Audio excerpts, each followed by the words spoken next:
Back to TMZ Celebrity. We're here with Sam Edwards. Hey, face of Hollywood here. Fans, yes, hey. I have two favorite memories of Mr. Blankstein. First is when we had his announcement that he was having a baby girl, and we sent it to his current better half at a different school. I thought that was just absolutely amazing. I'm so glad that he got to share that wonderful moment with our staff. The other moment is just ongoing for the 3.5 years we've been working together, how giving and caring he is. Every conversation you have, he's always right, and anything you bet him, whether it's lunch or snacks or money or whatever, you always win because he always insists he's right, and he never is. So thank you, Mr. Blankstein, for always giving back to the community. SpongeBob live action. Maybe the big star I am today, SpongeBob on the big screen. Working with Mr. Blankstein is the projects that we had with the Cold War project. We got to work with the kids, and his sense of humor during that time was just incredible. Okay, so your next movie, animated Jason Bourne. Yes, the animation version of Jason Bourne. I play the voice. I am the voice of Jason Bourne. Okay. Because I'm a tough guy. My favorite memory is when he was calling me fat in front of my students. It hurt my feelings a lot, and so I challenged him to an arm wrestling contest.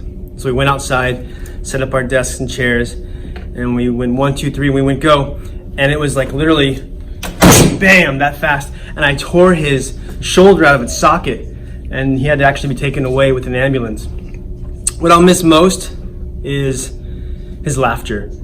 I just loved hearing his laughter throughout the halls and in his class, so I'm gonna miss that a lot. Okay, so Yeah.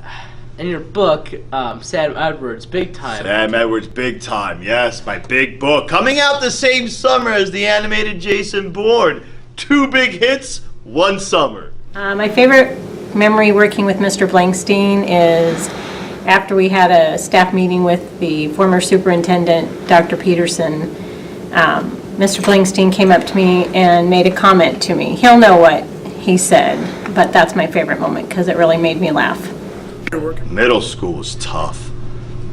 Sometimes I was sad. My first year also, we did a class together in 8th grade. It was our first hour class. And it was the day of the water park trip. I remember I showed up in my normal clothes. I had like a polo on. And he always wore the tie, the long sleeve shirt. And I go downstairs to his class and he's in there in like a polo and some cargo shorts. And these New Balance sneakers looking like think of like a less successful, more out of shape version of Bill Gates. And so that was my reaction. I just started laughing. And so then I start laughing and the kids look at him, they start laughing too. He's just going like, what? And that look he does where he's like rubbing his head like, what do I do? Kind of thing. Yeah, I mean, he has a lot of those moments, but... Let me tell you some of the stories, some of my most interesting stories. When I went from being sad to happy. It's all thanks to one series of events. Mr. Blankstein, let's see, is he my first or second favorite person? I remember when I transferred here and my husband asked me, what are the teachers like? I said, well, there's this one guy, he's a little loud and he checks his door 18 times before he leaves for work, before he leaves to go home.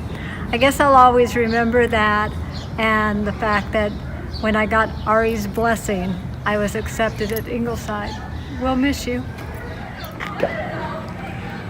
Ari, how do I say goodbye to you? 22 years of memories, really? Okay, the first thing I can think of was 5 words. That don't look too good. That was a parent conference with a woman, mom, that was concerned that Mr. Blankstein had too many female students in his classroom at lunch. We laughed about it for years after. And that's my big story. A fascinating story, and your viewers will enjoy reading about it. Well, that's good.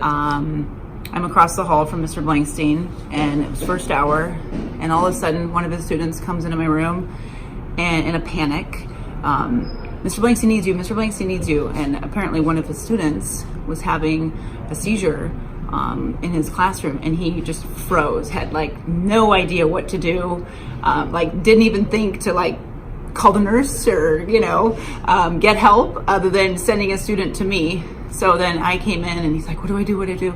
So I calmed him down. We sent a student to go to the nurse. We called the office. We put her on her left side and, she was fine. Everything was okay. But just that sheer panic. And of course, the first thing he said is, get crawl.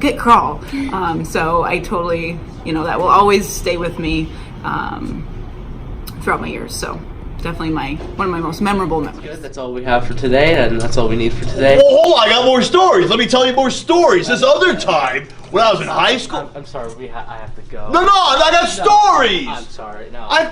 But they're good stories. Me. I'm sorry. It's about. Nah. You're not that big time. I'm big time.